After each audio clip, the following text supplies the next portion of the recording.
is making a comeback. Madam Speaker, the President of the United States. The State of the Union speech 2020 was marred by a petulant, petty House Speaker who appeared to do everything in her power to upstage the President's annual address to the nation. In a variety of nonverbal gestures, Nancy Pelosi appeared to be working overtime to signal her disapproval of President Trump. Pelosi bookended the evening with childish slights, one obvious and one subtle, but slights nevertheless. It should be noted that Mr. Trump may have poked the bear a bit by what many saw as his refusal to shake the Speaker's hand, as is generally the custom. Even if that were true, though, the House Speaker demonstrated that she was simply unable to rise above this fractious move by the President. Instead, she doubled down. And one wonders if the missing handshake was really the provocation for her mannerisms because of her many ill-tempered behaviors, which seemed prepared ahead of time as the cameras rolled in front of a watching nation. Indeed, Ms. Pelosi began the evening with a watered-down introduction of the President.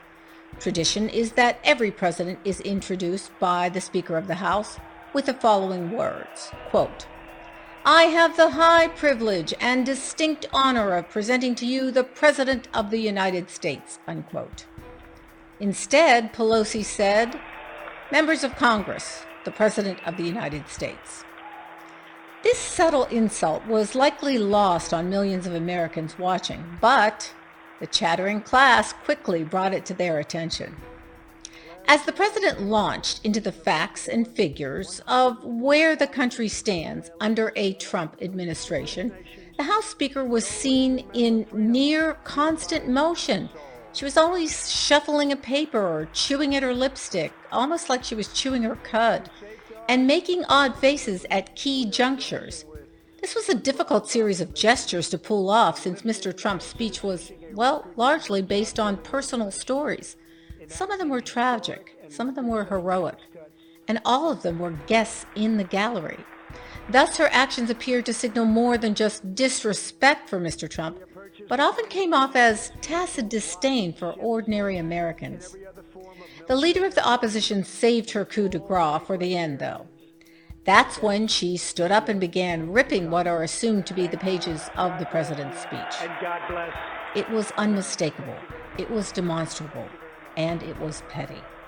While civility in the political sphere has been waning for some time now, Ms. Pelosi's actions in front of millions of Americans, not to mention those from other countries, revealed an immature and bitter spirit.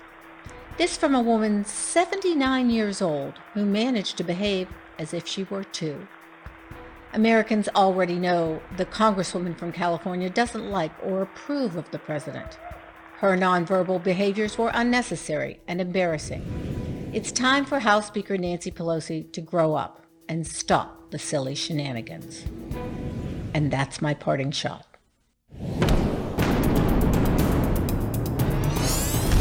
Truth is making a comeback.